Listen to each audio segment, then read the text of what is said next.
Hey guys, what's up? Welcome back to the channel. It's Cynic Alex, and 7 Deadly Sins Grand Cross Facebook page for Global just dropped the trailer for the next update happening on July 7th, which is 5 days away, which is insane because of what we're getting and because of what we've just gotten recently.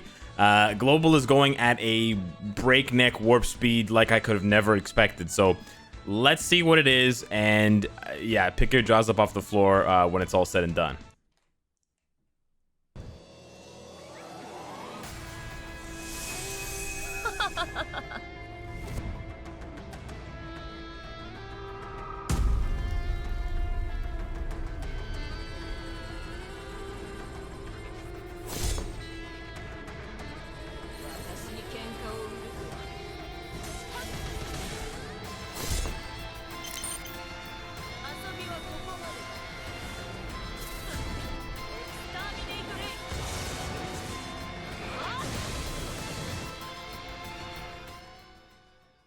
太陽そのものなんですか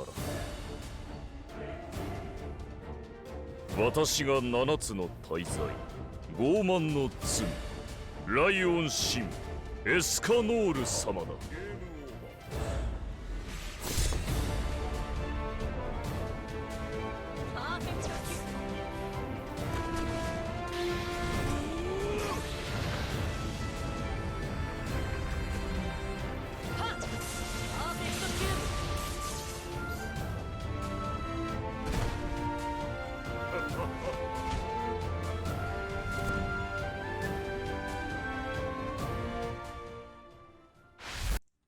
Absolutely crazy, absolutely bonkers. So we're getting from that there, I don't know what else we're getting, but we are going to be getting presumably a banner for Red Escanor, and we're going to be getting final boss Merlin, which is like what, 2 weeks or less since final boss Gother. How long ago was this? It couldn't have been that long. I can't even remember, but it couldn't have been that long ago, right? So that is insanely fast. Global is, I don't know, dude. They're accessing the warp drive to hit up these updates. I have no idea. This is crazy fast. And what's even scarier is because we're getting Red Escanor, there's a very high chance that we will be getting UR gear for Escanor. Yeah, yeah, I mean, even though UR gear is only for, you know, PvP, for gear PvP, it's still absolutely ridiculous to imagine that 4 months into the game, not only would we have both versions of Escanor, but we would have UR gear for him already. So crazy. I think I don't want to say it's too fast, but I think that it is going to stress out and alienate some players. I think some players are just going to put the game down and wait for another opportunity to play the game in the future when things sort of slow down a little bit. But I think it's very clear, to me at least, that the global devs are very interested in pushing this game to catch up to JP very fast. So we should expect more of these crazy, like King is like 3-4 months early. Escanor's like 3-4 months early. It was a double Melascula banner. We're probably going to see double Derriere and double Monspeed banners and maybe double Esterosa banners. We don't know how many of the commandments are going to be seen in double banners before one of them goes off to the part 2 and one of them goes off to the coin shop. But yeah, man, crazy stuff. There's already enough content to do another podcast, and I think there's another podcast cooking up because, man, Global is just like on a rocket ship to Mars right now. Now, as far as Red Escanor, if you guys are wondering, he is a very strong character. Like Green Escanor, he doesn't have the same playstyle as Green Escanor does. He's got an AoE alt removal ability. I'm talking about Red Escanor, and he's got a single target ability with very high damage with Amplify. Amplify is a very good skill when paired with buffs because you get a 30% increase on your damage for every single buff. So it's very comparable to, I believe, Blue Lizhawk's Amplify skill here. And all Amplify skills will deal 30% per active buff.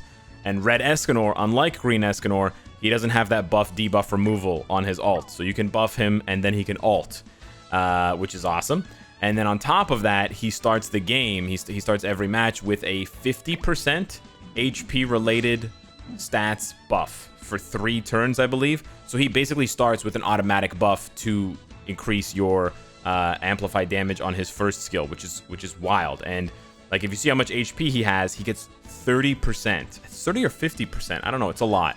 So 30% or 50% more HP, lifesteal, recovery, and regen. So he's a massive tank, massive lifesteal tank, and he's red.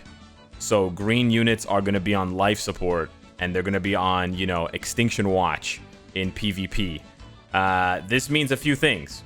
For one, if you're you know, maxing out green characters for PvP, for geared PvP, you may wanna rethink that, especially Valenti. You may want to rethink that because he just absolutely eats these characters.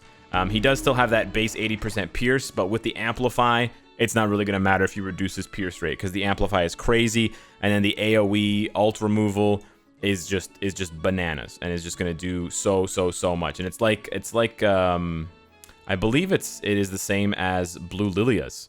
So he's sort of like a combination of Blue Lilia and Blue Lizhawk, because his AoE is just regular damage on bronze, but then silver he depletes 1 from everyone, and then as a gold, Escanor depletes 3. And so for those of you that remember, when I first started making content, when I first started playing Grand Cross Global, a lot of players were like, man, Red Arthur's so good. Red Arthur was good up until now.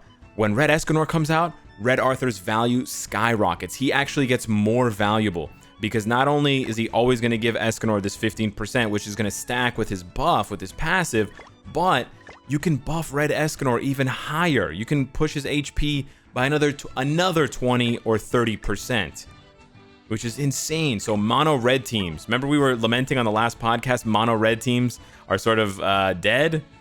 Oh, they're back. They're back in full force. They're so back. Now, as far as the banner goes, I don't think you have to, as much as I've just spent time, you know, exalting Escanor for being so damn powerful, you don't have to pull on his banner for a couple of reasons. One, you may not have many diamonds, right? Lilia's Tempo banner was not that long ago. If you're free to play, you may have gotten pulled into the Red King drawing, you know, situation.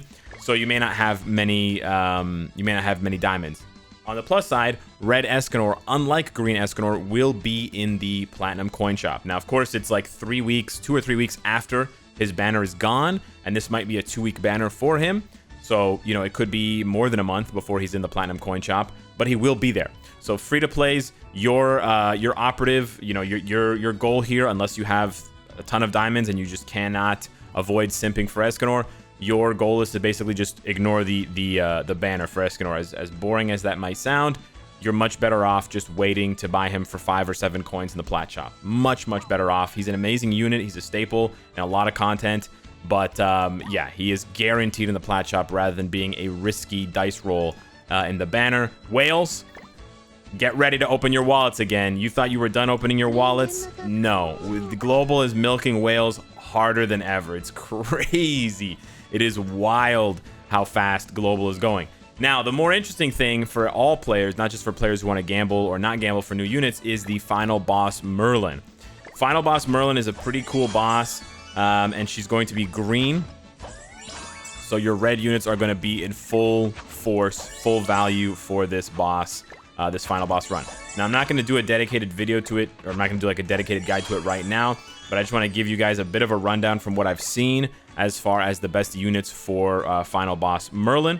For Final Boss Merlin, the way I've understood it, the first phase, you can do AoE or single target, it doesn't matter, but you generally want to do single target in the first phase just to get through it as fast as possible.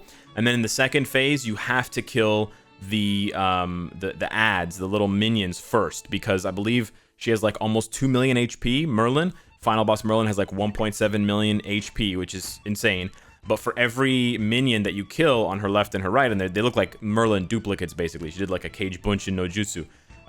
For every one that you kill, she loses 40% of her HP. So she'll lose 80% of her HP if you kill both of the ads before you kill her. You can accomplish that by either lots of single target on each one of the ads or lots of AoE. So the fight doesn't really force you to do AoE or single target the way that Final Boss Gother did, and doesn't have any other tricks like that. There are some debuffs in the fight, but generally really strong red units for this from what I've seen. Obviously, Red Gother is going to be amazing for the rank ups. and the ult depletion and the scaling if Gowther doesn't get hit. And I don't believe there's any AoE. It's all single target from the Merlins. So if they just don't target Gowther, then you get the trickery passive to pull off. Red Arthur is good for the passive and the damage and the ult and the buffs. The buffs are very helpful, although there is buff removal. Red Escanor is, of course, obviously very good. What a surprise, right? This is the third final boss in a row where they either release a banner that is amazing for the final boss mission, or they highlight a character in the shop with Elaine the first time around for final boss king. So that's that. I can actually show you guys. I actually save this here. This is the boss here. This is green Merlin. This is phase 1 with 150 CC, 150,000 CC. And then you have the recommended units here. Global doesn't have this Elizabeth or this Fat King yet. We just have the 3 in the middle. But I've seen teams use Jericho. I haven't seen a lot of high scoring teams use Gila, but Jericho and Gila are used in reverse stages, so it might not be the worst idea. I'm not recommending that you rank those characters up, because I know what happened last time with looking at JP for blue Liz Hawk and then being disappointed when she wasn't as good for final boss Gowther. I think Arthur is a safe bet to use for final boss Gowther, for final boss Merlin, from everything that I've seen. But yeah, Escanor, red Escanor, of course, red Arthur, red Gowther, red Elizabeth in the sub slot. I've seen that as well, recommended a lot and used on a lot of teams because of her healing, her passive heal. You get 10% every turn when you take damage. She can also work in the main team, but with ramp, with healing and with ramp. But she gets locked out very easily because her level 2, if it's all silver and gold, then she can't do anything because it locks out everything but attack skills, I believe. So she'll be completely useless if she gets hit with that sort of Slater type debuff, or a blue Merlin type debuff as well. We saw red Jericho, also red Nunchaku Ban. I've seen some teams use him. I don't have him, but apparently he's decent. I know that the Merlins in Final Boss Merlin have rollback, so they do the rollback skill, the Sphere Explosion, but when he hits, when he takes damage, he gains. So if they have you at 4, and then if you're at 5 and they roll you back to 4, then you'll gain it back, which is really hilarious. So he has use there as well, and he's also a red unit, so that's really good. Then red Twigo, obviously for the passive. If you're using a bunch of red units, then having a red unit in the sub that boosts every red unit's HP by 30%, especially if you're using red Escanor, that would just be absolutely disgusting. Now, as far as units that you don't want to use, well, not that you don't want to use them, but just as a heads up, because Merlin is green, blue units are going to suffer tremendously, and then, like, disadvantage. And then demons, just like Final Boss Gowther, Final Boss Merlin deals 300% more damage to demons. So blue demon melee is going to be completely obliterated. Red demon melee also gets obliterated. I've seen some people, I think Nagato had a video back in the day where he tried with red demon melee. He does a lot of damage because he's red and because he hits hard, but he takes a ton of damage too. Red Halbram could possibly work. There's quite a few red units, but I think red units might be the weakest on Grand Cross right now for Global, so it'll be interesting to see how players manage without Escanor. So yeah, hit me up in the comments down below. Let me know what you guys think. Is this too fast for Global? I said this before with reverse stages. I feel like I'm saying it again. Is this too fast for Global, or is it fine? There's always a plus and a minus. There's always an upside and a downside to a game going this fast. I do want it to catch up to JP, but at what cost? Thanks so much for watching. Hit me up down below, and I will see you in the next one. Take care.